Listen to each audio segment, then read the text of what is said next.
who are really advanced, they say, over and over and over again in the scriptures, that the deity of form is non-different from Krishna himself. Non-different from Krishna. Why? Because as soon as we see this form, we remember Krishna. Just like as soon as I see, Anandavardhana's form, I remember him. The form is not him. Because he's right now in material conditioned existence. So I have to remember, well, there's the form and then there's the spirit soul, the jiva. There's the form, Andrei Kazantsev, and then there's the jiva, Anandavardhana Das. So we have to be careful to keep those two things separate. But in the case of the deity, there's no difference between the deity and Krishna. Krishna is the deity form directly. So, if we do not accept this, this is offensive.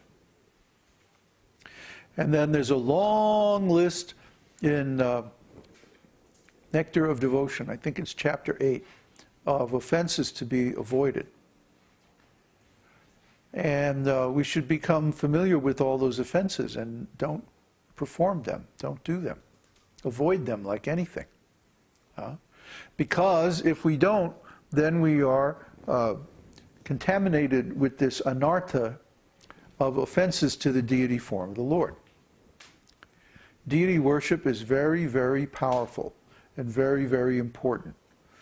I would compare it to, for example, when someone is training to be a pilot, they go in the simulator. And in the simulator, they can try all kinds of things that they would never try actually in a real airplane. Like one engine goes out, or something else goes wrong, and then they have to save the airplane somehow. So, because this would be too dangerous to practice actual airplane, they do it in the simulator and they learn the procedures. Similarly, when we worship the deity in the temple, it's like a simulator. It's like a little laboratory where Krishna is present and his abode is present and the paraphernalia for his service, his worship is present, and then we get to practice his service in the temple. See? Just like every day when you do a full schedule of deity worship, there are 7 artis, beginning at 4:30 a.m. or so, and going all the way until about 9 o'clock at night. And these artis and other services that are there, different offerings and different rituals, thank you, they are there at different times of the day according to Krishna's eternal pastimes in the spiritual world. Technically, this is called Ashtakaliya Leela. Ashtakaliya Leela is Krishna's daily routine, Krishna's daily schedule. So the services offered in the temple are not arbitrary. They're not something that somebody sat down and cooked up, imagined, or speculated. They are actually Krishna's pastimes, eternal pastimes in the spiritual world. It's what Krishna does every day.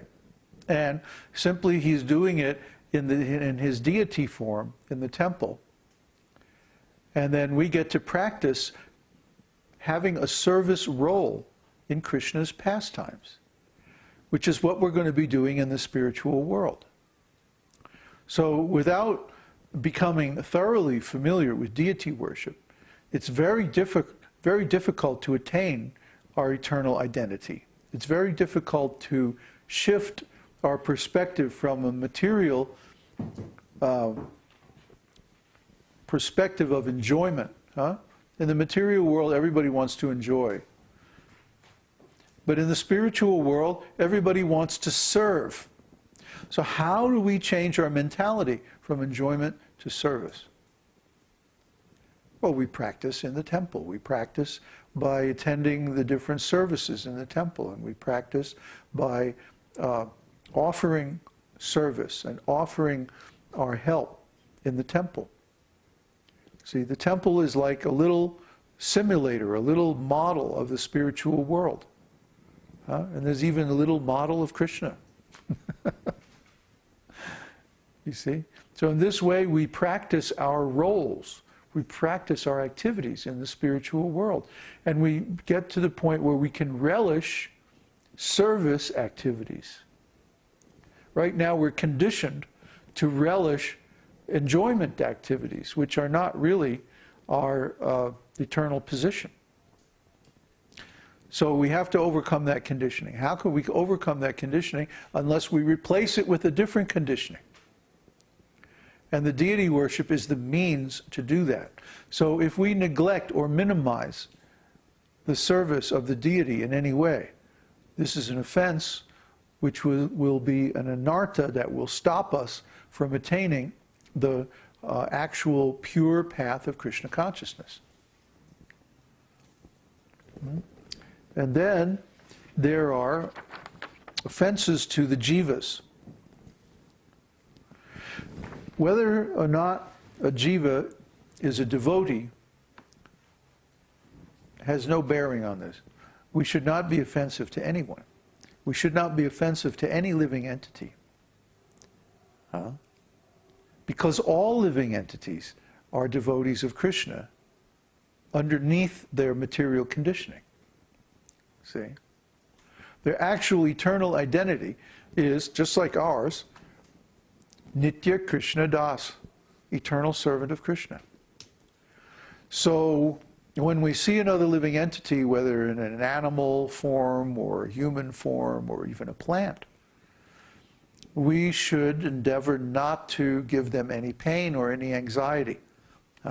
In one place, Srila Prabhupada, or I think it's actually the scriptures, defines a devotee as someone who does not put anyone into anxiety. That's a real devotee, pure devotee, does not put anyone into anxiety. Just like Rupa Goswami and Sanatana Goswami, his brother, they're described as dhira dhira janapriya karo. That even not only the saintly persons, but even the rascals loved them. Because they treated everyone with respect and kindness. Even though they were actually the most aristocratic, most learned, most highly developed spiritual teachers, they treated everyone with respect and kindness. So this is love. If we love Krishna, we're going to love his creations. We're going to love his living entities. Like Prabhupada used to say, love me, love my dog. If you really love me, you're saying you love me, okay, great. If you really love me, then you have to love my dog too. So if we really love Krishna, we love his living entities too. We love his creation too. We don't damage it. We don't hurt any of it. We don't put any of his living entities into anxiety. We're faultless.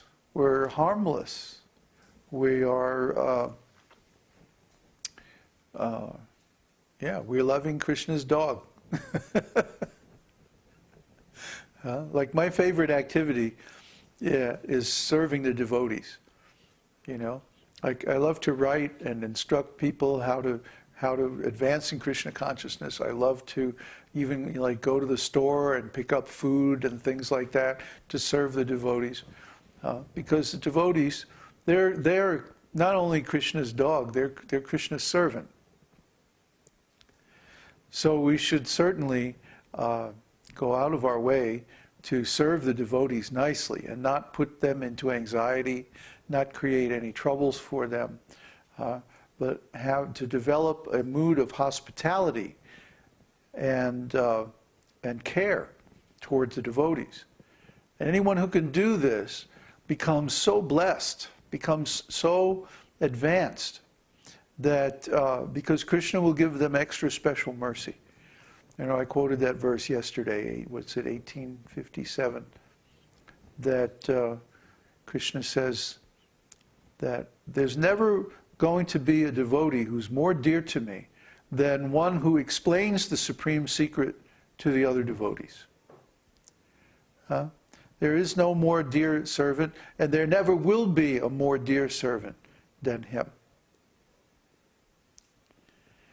So this means Krishna gives extra special mercy to those who preach and serve his devotees.